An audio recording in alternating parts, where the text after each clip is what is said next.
There are places in Italy where time has stopped. The wind walks these streets now. It moves through open windows under doors that haven't opened in 50 years. You won't find cafes or conversations here, only the sound of stone settling under the weight of its own memory. Italy is known for life, but these places speak of what happens after life moves on. 6,000 towns, completely emptied. I came here to listen to what is left and to ask a question no one seems to be answering. Can these places be reborn, or are they already too far gone? Hello and welcome to today's video. Welcome to beautiful Tuscany, one of Italy's most iconic areas. There are lots of stories to be told here because there are also lots of villages that are actually abandoned. And in today's video we are going to explore several of these villages and why people wanted to leave these once thriving and beautiful villages. Let's go on a little road trip together.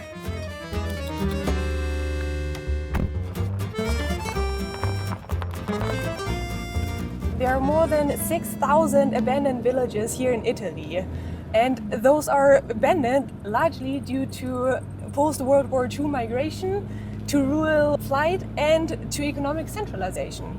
And now obviously we cannot visit 6,000 villages in one video. We are only going to visit 3 of them in today's video. All of them having different reasons why people left and a different story and history to tell.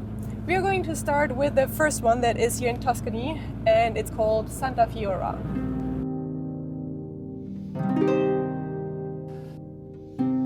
All right. We've arrived at our first destination, which is Santa Fiora, and my first impression is it doesn't seem that abandoned as expected. At least there are many cars here, however I don't see people here so far. We are going into the old part of Santa Fiora now. So here are some people. I first thought there are more cars than people in this village. I believe this parking area was also the main parking area here. However, don't be fooled. Santa Fiora is a village that used to be rich in mining and commerce. But once the mines have been closed in the mid-20s, the population has declined by over 40% in 50 years only. So some of these areas here are basically deserted, especially in winter. We are here in summer, it's high season and vacation is ongoing in Europe, and that explains all these tourists here now. Natural forces such as landslides and erosion have caused people to leave Santa Fiora. It was simply hard to maintain life here, and people were looking for opportunities elsewhere. There is this main road where you can see like a handful of tourists, and then there are lots of smaller streets that are like this one, completely empty. You don't hear anything. Actually, sometimes passing by the houses you can hear some voices coming out of them, but it's so silent here.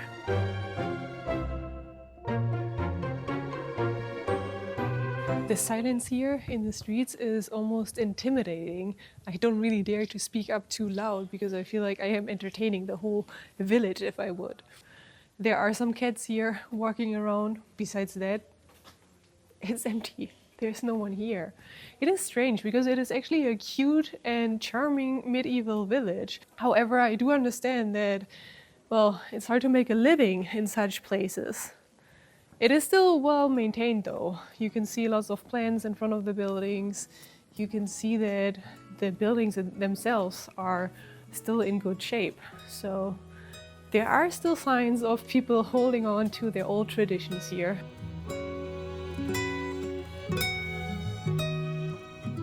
We found some people, finally. There's a restaurant here and it looks quite crowded, which is always a good sign that this place has good food. Or it might just be one of the only restaurants here, I don't know. But in any case, I'm very happy that we found a place to eat because I was getting hungry, and to be honest, I was also getting worried that we will not find a restaurant here. Okay, that was a fail. The first restaurant was actually full already and we weren't able to go inside. But we found another place that looks kind of homemade. I hope this was made by a nonna. So I hope this is authentic Italian food. It looks good, and we already had an appetizer, which was already delicious. So let's give the pasta a try. Let's face it, one of the reasons why I personally love traveling to Italy is the food. It is so good. I love the pasta. I don't know why, but pasta in Italy always tastes so much better than anywhere else on earth. All right, the food was delicious and we now have the energy to continue our road trip. We are heading towards the second abandoned town that also has a very interesting story to tell, and especially a very interesting program that is meant to revive this town. We are going to Santo Stefano now, so let's get back to the car.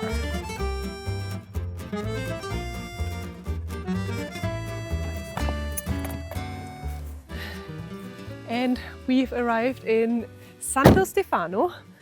It looks beautiful. It is in the middle of nowhere. To be honest, I was having some doubts that there would even be some town here. We were in the middle of mountains and mountains were all we could see. But we arrived, and as you can see, we are at a car park and there are lots of cars here. And that is clearly a sign for tourism, I would say, because this car park here, I don't think it's for residents. There are lots of caravans over there. So it seems like there's a lot of tourism ongoing, which is a sign for revival of Santo Stefano.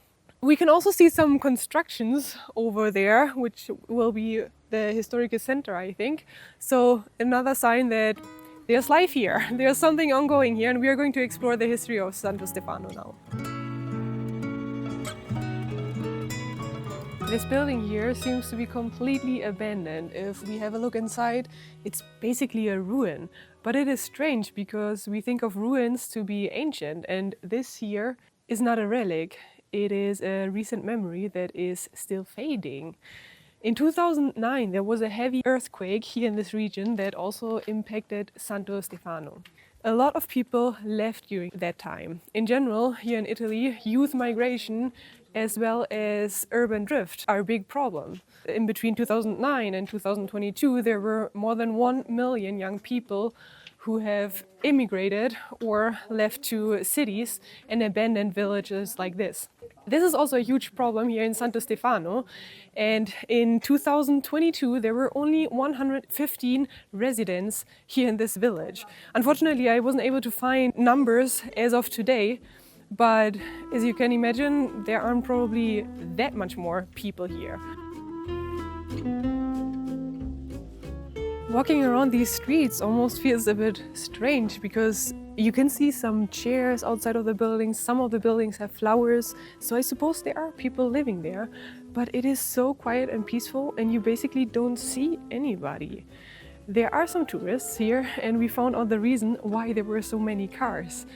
This time right now is probably the most crowded time for this village because there's a marathon ongoing, and that explains all the cars and the tourists. But besides that, I don't think I've seen anybody who actually lives here so far. And it is sad because it wasn't one single catastrophe that left Santo Stefano abandoned. No war, no fire. It was just time, as well as nature, of course, that left Santo Stefano so quiet.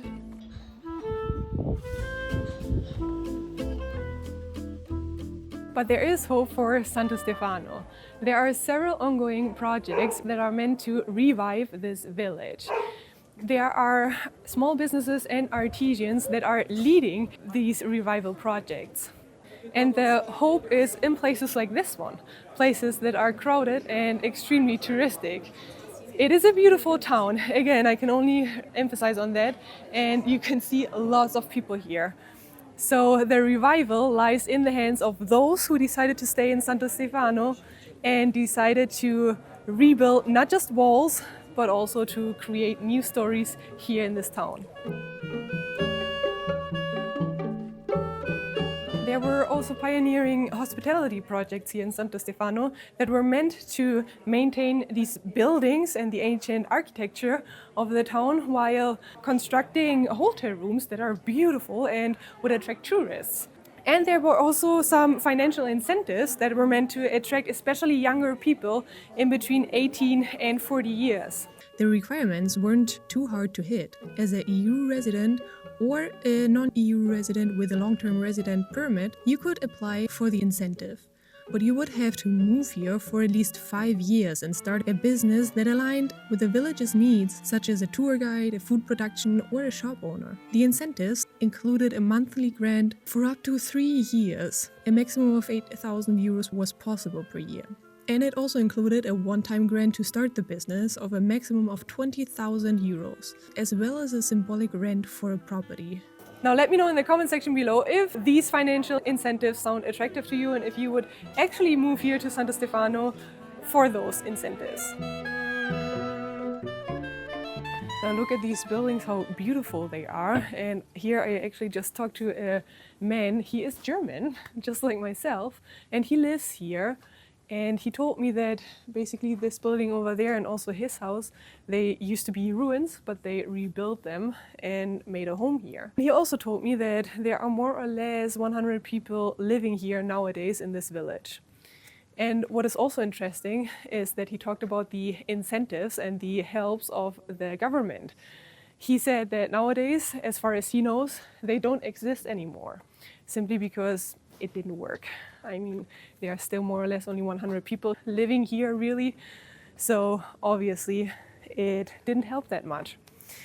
But he likes his life because, first of all, the village is beautiful and life here is quiet and relaxing. And I totally understand that. The village is beautiful, the views are stunning. So yeah, not a bad place to live in. However, he also said that there are lots of tourists here arriving basically daily, especially during summertime. And that there are even large groups arriving here in buses sometimes. He also told me that most of these houses that you can see here are actually being rented to tourists, simply because it is more profitable to rent them for tourists than to rent them for, well, people who actually want to be residents here. And he also confirmed that today is a pretty busy day and that the parking lot was so full of cars simply because there's a marathon here, as I have mentioned before. So my assumption from earlier was right.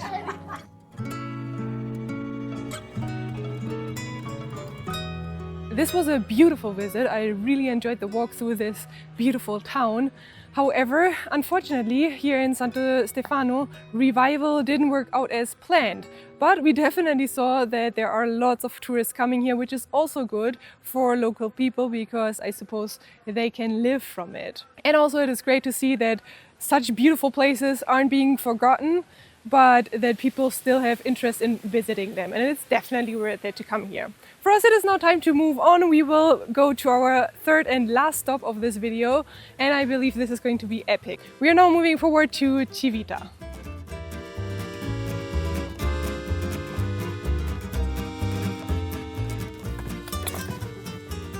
And we arrived at our next stop. This is Civita, and there is a parking spot right in front of the village that we are about to visit now. But let's get a bit of a closer view. Right now I don't see anything. Wow, that looks insane. I've never seen a village like that. Look at this. It's like built on top of a rock, and you can see the bridge that is the only entry point to the village. And it just looks beautiful. The whole surroundings look stunning, but you can also see that these rocks have like very sharp edges, and that is where the erosion takes place. This is where the rocks are actually falling, and that causes this village to be built on top of such a beautiful rock, but it looks epic.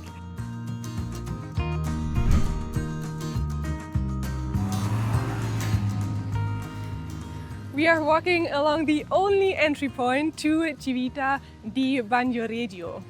This bridge here is a rather new bridge and it is quite small. As you can see, there are some cars bringing tourists and probably also people who are working there into the old town. And one thing you need to know is you actually have to pay an entrance fee. It will cost you 5 euros per person to get into the village. But I really like this part already. You can see the medieval town up there on the mountain, and it just looks so beautiful. The whole valley actually is stunning. It's a bit steep to get in there, but it's not too far away to walk all the way into Civita di Bagnoregio.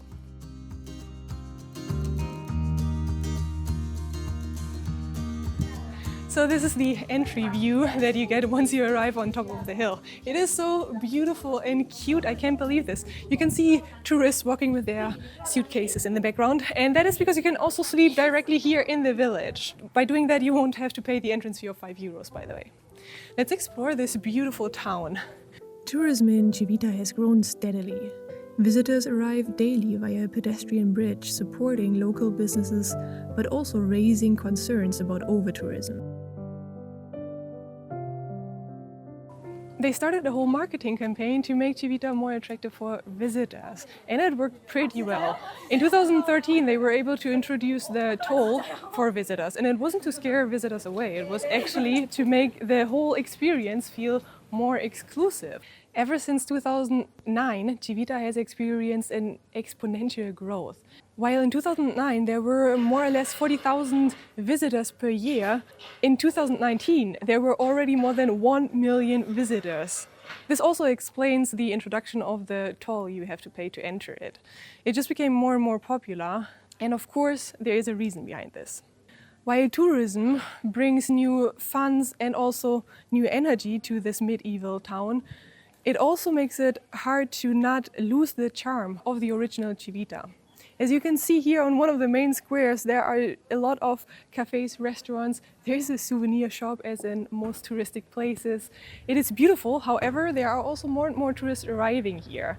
We came here super early at around 8 a.m. to avoid the crowds, but be aware that especially during high season, this place can get very crowded. Some of Italy's ghost towns face landslides and soil erosion, and so does Civita di Bagnoregio. This town loses about 1 centimeter of land per year due to the fragile volcanic tuff it's built on. This and the fact that Civita has been losing over 90% of its population since the early 1900s due to the erosion and isolation gave this town the name the Dying City. Giving a place a cool name makes it automatically more attractive, I guess, and that as well caused the huge boom of tourists arriving here. In touristic places you also pay touristic prices. For this slush here I paid €4, which in general I would say is an okay price, but considering that we are in the middle of nowhere in a tiny village, I feel like this is a bit elevated. In Barcelona you can get the same as well for €4, so comparing that, I would have expected it to be a bit less pricey here in this tiny little village.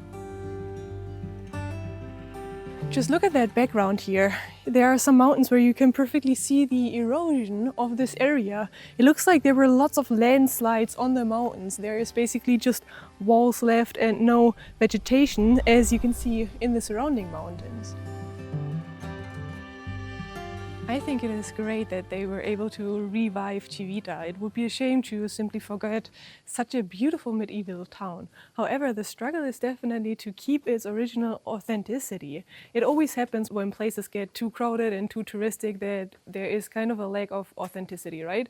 I believe Civita perfectly shows the struggle of preservation with sustainability. However, if you come here early, I can assure you that you will definitely avoid big crowds, and it feels totally fine in my opinion. I really like this medieval style. I like the views, which are spectacular, and I love the cute little alleys. It is not big though. You will make your way through the whole village in a few minutes if you want to. Revival is never perfect. The cracks remain, and maybe they should. Because in those fractures, the past and future meet, and something new can take root. I will leave you a few photos here of Civita throughout the years. And to be honest, I don't see that much of a difference. Let me know what you think in the comment section below. But I've mentioned before that Civita loses 1 centimeter per year. So as you can imagine, the change is not visible in a small amount of time, obviously. So I don't know, is the dying city only great marketing, or is it actually true? I don't think we, or at least I won't, live once Civita is really gone. In any case, Civita is a great example that revival programs actually work. I believe where there is creativity, there's also a way to make these places come alive again. The revival programs of Italy have invested millions into places like the ones you have seen in today's video. And a lot of these places have seen a population growth in the last decade. While these revival programs aim to attract sustainable tourism as well as people who actually want to live there, you can definitely notice that they have a positive impact. Revival obviously is a long-term project and it is an ongoing project. The cracks of the past remain, however, I believe it is beautiful that they do not erase them, but rather embrace them. There's something about these towns that stays with you. Not just the silence, but the way the silence carries memory. They are beautiful, yes, but also broken. Restoring them isn't just about paint and plaster. It's about choosing to live with the cracks, the unfinished stories, the empty chairs, the roads that go nowhere. These places challenge the way we define value. Not everything needs to be useful to be meaningful. Not everything needs to grow to be alive. Maybe revival doesn't mean fixing what's broken, but learning how to present with what remains.